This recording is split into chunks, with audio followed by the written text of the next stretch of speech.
जय हिंद दोस्तों, आप लोगों का सीट मैट्रिक्स आ चुका है और ये आपका combined first and second on opening and closing rank card है पॉलिटेक्निक का कि किस कॉलेज का कितना रैंक जाता है 2025 में, किस कॉलेज में कितना रैंक गया था। देख सकते हैं आप लोग। एक बच्ची थी जो कि कमेंट किया था, सर मेरा मोतिहारी कॉलेज है और 10,000 यूआर है, क्या मेरा मिल जाएगा गवर्नमेंट कॉलेज से सिविल। तो मैं इसको बता देना चाहता हूँ बिल्कुल बच्चों, आपको 10K पर मोतिहारी कॉलेज गवर्नमेंट सिविल से मिल जाएगा। बस्ती की पेटी बांध लीजिए, आप गवर्नमेंट पॉलिटेक्निक में जा चुके हैं, वो भी सिविल ब्रांच। तो सबसे पहले मैं आपको बता देना चाहता हूँ कि कितने रैंक पर आपको गवर्नमेंट कॉलेज मिल जाएगा। 100% आप श्योर समझिए। अगर आपको यूआर कैटेगरी में आपको 30,000 तक ले है, 30,000 तक ले, न्यू अपडेट आ गया है, 30,000 तक ले है यूआर में, तो आप 100% श्योर समझिए कि आपका मिल ही जाएगा। मैं किसी कॉलेज का एग्जांपल ले लेता हूँ, जैसे मैं वो बच्ची मोतिहारी का बोले, जब मैं मोतिहारी का खोज कर दिखा दे रहा हूँ। एक सेकंड रुक जाइए आप लोग।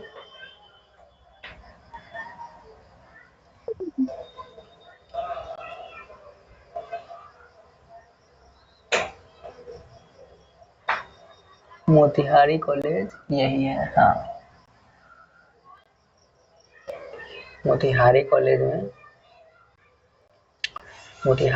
में लगभग 6,000 तक यूआर वाला को सिविल ब्रांच मिला है और लड़की बोल रही थी मेरा ईबीसी में 3,000 है। तो देखते हैं इसमें ईबीसी में कितना गया है।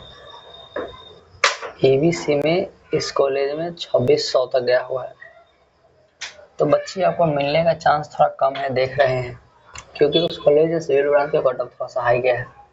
अगर अच्छे से चॉइस फिलिंग करोगे तो मिल सकता है, ये कोई बड़ी बात नहीं है। ठीक है, मैं सारे ब्रांच का आपको बता दे रहा हूँ कि किस कॉलेज में कितना कट ऑफ जा सकता है। आप लोग कॉलेज का नाम कमेंट में बताइए, मैं उस कॉलेज का पर्सनली वीडियो बना दिया करूँगा। मैं आपको ओवरऑल किसी कॉलेज का ले लेता हूँ और आपको बताने की कोशिश करता हूँ कि किस कॉलेज में कितना कट ऑफ जा सकता है। जैसे मैं गवर्नमेंट पॉलिटेक्निक सीतामढ़ी का ही ले लेता हूँ। इसमें देखिए, इसमें पिछले बार यूआर कैटेगरी से लगभग 9,000 तकले वाला को इसमें एडमिशन हुआ है। ठीक है, सिविल ब्रांच है, मैं सिविल का बात कर रहा हूँ, बारी बारी से सारे ब्रांच की बात करूँगा। और एसटी कोटा वालों को यहाँ पे 68 जिसका था उसको लिया गया है। एसएमक्यू को 113 पे लिया गया है। एससी वाला को देखिए कहाँ से ले गया, एससी वाला को 1900 तक लिया गया था और आरसीजी वाला को 2200 तक लिया गया था। ईडब्ल्यूएस को 1200 तक लिया गया था और लड़की एसटी वाला को 104 है, लड़की एससी 1200, लड़की ईबीसी 3500 तक लिया गया था और लड़का एबीसी को 3400 तक लिया गया था। ठीक है, डीक्यू कोटा 207 हो गया और बीसी 4,000 तक ले को लिया गया था। ये सिविल का हो गया। चलिए उसके बाद हम बात कर लेते हैं कंप्यूटर साइंस। तो कंप्यूटर साइंस में आपको 15,000 तक ले है, तो आप 100% श्योर समझिए कि आपका किसी न किसी कॉलेज में तो कंप्यूटर साइंस मिल जाएगा, क्योंकि आपको प्रूफ दिखा रहा हूँ इसमें मिल रहा है, तो आपको किसी न किसी कॉलेज में मिल ही जाएगा, ये आप 100% श्योर समझ सकते हैं। और कैटेगरी रैंक बोले, अगर आपका एससी है तो 4500 तक ले, आरसीजी है तो 4800 तक ले, ईडब्ल्यूएस है तो 2100 तक ले, और उसके बाद बीसी है अगर आप लड़की है तो 7600, अगर लड़का है 7,000 तक ले वाला को लिया गया है। ईबीसी कैटेगरी रैंक 7,000, उसका यूआर समझ लीजिए कैसे 20,000 के आसपास में होगा। उतने रैंक वाला को इसमें कंप्यूटर साइंस मिला हुआ है। डीक्यू कोटा 223 है, बीसी 8,000 तक ले वाला को मिला हुआ है।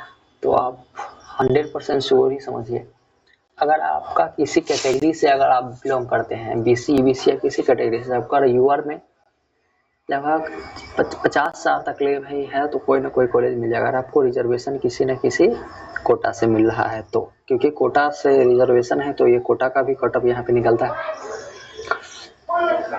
तो इसी तरह से नाम लिखाता है। ठीक है, और उसके बाद कर लेते हैं आप इलेक्ट्रिकल का। इलेक्ट्रिकल का देख लीजिए मेरे कॉलेज में इलेक्ट्रिकल को जीपी सीतामढ़ी में देखिए 13,000 तक रैंक गया हुआ है। एसटी 237, एससी 3200, आरसीजी 3500, ईडब्ल्यूएस 2000, और उसके बाद ये लड़की युवा 8,000 तक गया हुआ है। लड़की ईबीसी 3900, लड़की बीसी 5300, लड़का बीसी नहीं बीसी का है, लड़का बीसी का है 5900। ठीक है, देखिए एसटी कोटा वाला का 254 तक गया हुआ है और एससी वाला का 6000 तक। और आपका 6000 तक रैंक है तो आप 100% श्योर समझ सकते हैं कि आपका गवर्नमेंट कॉलेज मिल ही जाएगा। अब बात कर लेते हैं इलेक्ट्रॉनिक्स ब्रांच का। तो इलेक्ट्रॉनिक्स ब्रांच जब वो बहुत रैंक वाले तकले को मिल जाता है, 50 हज़ार रैंक वाले तकलों को देखते हैं इलेक्ट्रॉनिक्स मिल जाता रहता है, क्योंकि इलेक्ट्रॉनिक्स बिहार में कोई चूज नहीं करता है। इसी में देख लीजिए इलेक्ट्रॉनिक्स का दिखा दे रहे हैं आपको हम। हाँ, ये इलेक्ट्रॉनिक्स का ही है। आ गया, हाँ इलेक्ट्रॉनिक्स देखिए अनरिजर्व कैटेगरी से अनरिजर्व में तो बहुत ज़्यादा चला गया। बीसी में देखिए अगर आपका 6000 तक ले है तो आप इजीली आपको इलेक्ट्रॉनिक्स मिल जाएगा। और एसटी कोटा से है 254 तक। ये वाला क्या है, ईडब्ल्यूएस 3700। इलेक्ट्रॉनिक्स का कोटा बहुत ठीक ठाक जाता है, तो अब इलेक्ट्रॉनिक्स तो कोई लेता नहीं है, सब फोकस करता है सिविल इलेक्ट्रिकल मैकेनिकल पर। चलिए मैकेनिकल का देख लेते हैं, मैकेनिकल का कट ऑफ कितना जाता है। मैकेनिकल का कट ऑफ भी कुछ हाई नहीं जाता है। अगर आपका 20,000 तक रैंक है तो इजीली आपको मिल जाएगा। देखिए 7800 तक ये तो यूआर है, अगर आपको रिजर्वेशन भी तो मिलता ही होगा ना। अगर आप एसटी कोटा से है तो 182 तक, एससी से है तो 4500 तक, आरसीजी से है तो 4300 तक, ईडब्ल्यू से है तो 4200 तक। लड़की है अगर आप ईबीसी से है तो 5700 तक ले तक। अगर आप लड़की है बीसी है तो 6200 तक ले तक। अगर आप लड़का है तो 7400 तक ले। 7400 मतलब समझ रहे हैं, इस लड़के का युवा रैंक 25,000 के आसपास में होगा। अगर आप बीसी कैटेगरी से बिलोंग करते हैं तो 8,000 तक। तो मैकेनिकल आपको इजीली से मिल जाएगा। इसी तरह का कट ऑफ चलता है। तो एग्जाम्पल में आप किसी भी कॉलेज का एवरेज में देख सकते हैं। जैसे मैं टॉप कॉलेज में पटना 13 आता है तो इसका कट ऑफ तो हाई जाता है। इस कॉलेज में अगर आपका 10,000 रैंक तक है तो आप इलेक्ट्रॉनिक्स ले सकते हैं। अगर आपका ये ड्रीम कॉलेज है तो इस कॉलेज में अभी इलेक्ट्रॉनिक्स ब्रांच से, या एक ऑटोमोबाइल करके आता है, इसमें एक ब्रांच है जो कि बहुत कम बच्चे लेते हैं। एक्चुअली ये भी ब्रांच मैकेनिकल के लगभग बराबर ही आता है। थोड़ा सा इसका मान्यता, थोड़ा सा लेवल थोड़ा सा कम है, सिर्फ थोड़ा सा। तो इसके लिए इसको कोई बच्चा चूज नहीं करता है। अगर आपको पटना 13 ड्रीम है तो आप इसमें जा सकते हैं, 10,000 रैंक तक ले आप जा सकते हैं।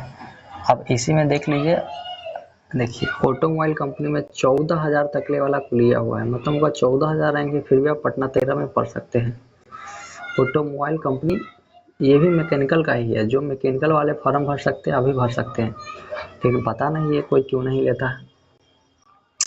ये आपका ड्रीम कॉलेज है तो इस ब्रांच से अगर आपका रैंक ज़्यादा भी हो गया है तो आप इस कॉलेज से ये को आप अपॉर्चुनिटी जो नहीं होता है वो आप समझ सकते हैं। देख लीजिए इसी तरह का कट ऑफ जाता है। मैं आपको जूम कर दे रहा हूँ, आप ठीक से पढ़ भी सकते हैं। अगर आप अनरिजर्व कैटेगरी से है तो 14,000 तक ले। एससी से है, थोड़ा इधर कर दे रहे हैं आपको दिखेगा, एससी से है तो 364 रैंक तक ले। एसएमक्यू है 50, एससी है 4100, आरसीजी है 2200, ईडब्ल्यूएस है 1700। अगर लड़की है युवा है तो 15,000, एससी है लड़की है 4200, लड़की है ईबीसी है 3100, लड़का है 7100। बताइए 7100, इसका 25,000 रैंक होगा यूआर में। ये कैटेगरी रैंक वजह से इसको मिल गया, इसलिए मैं बोलता हूँ रिजर्वेशन बढ़िया चीज़ है। और डिक्की कोटा, डिक्की मतलब विकलांग कोटा होता है। देखिए 141 हो गया, बीसी है 7500। अगर आपका ज़्यादा भी रैंक है तो पटना तरह में आप जा सकते हैं। इलेक्ट्रॉनिक्स का भी कट ऑफ इसी तरह का कुछ रहता है, लेकिन थोड़ा सा उसका इससे थोड़ा हाई रहता है, क्योंकि इलेक्ट्रॉनिक्स सारे कॉलेज में है कि 4200 तक यूआर में गया हुआ है। इसी तरह का कट ऑफ आपको मिल जाएगा। देखिए इसका तो आप अगर आपका 1000 के रैंक और नीचा है तो ही इस कॉलेज में आप सिविल का सपना देखिएगा, नहीं 10 ये तो ज़्यादा हो गया। 5 से 100 तक समझिए, 500 तक ही अगर आपका यूआर में है तो ही आप इस कॉलेज का सपना देखिएगा। सिविल में तो अच्छा रहेगा, क्योंकि देखिए यहाँ पे 200 पे कट ऑफ बन चुका है, ये 200 पर ही कट ऑफ बन चुका है। 282 के ऊपर वाला का इसमें नाम नहीं लिखाया हुआ है। तो ठीक है, उम्मीद करते हैं आपको वीडियो अच्छा लगा होगा। अगर आपको पर्सनली किसी कॉलेज के बारे में जानना है, अगर आपका रैंक कार्ड है तो अपना रैंक कमेंट करिए, मैं आपको उस कॉलेज के बारे में वीडियो बना दूंगा। Thank you.